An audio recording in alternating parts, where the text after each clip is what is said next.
મેલડી માતાજી લીલુડો માનવો। ગામ ખોરવાડ નવાપુરાના ચૌહાણ રમેશભાઈ દેવશીના ઘરે લીલુડો માંડવો કરવામાં આવ્યો। આ પ્રસંગે ગામના લોકો મોટી સંખ્યાની અંદર માતાજીના દર્શન માટે હાજરી આપી। ભુવાજી જયેન્દ્રસિંહ, ભુવાજી પિન્ટુભાઈ, ભુવાજી રાજેન્દ્રસિંહ પઢિયાર, ભુવાજી મોના કાકા, સંજય ભુવાજી, દશરથ ભુવાજી ઉપસ્થિત રહ્યા હતા।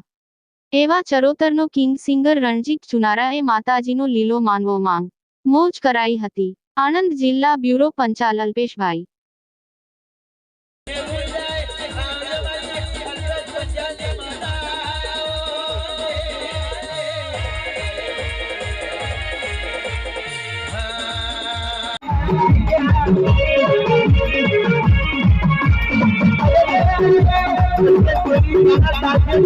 अपनी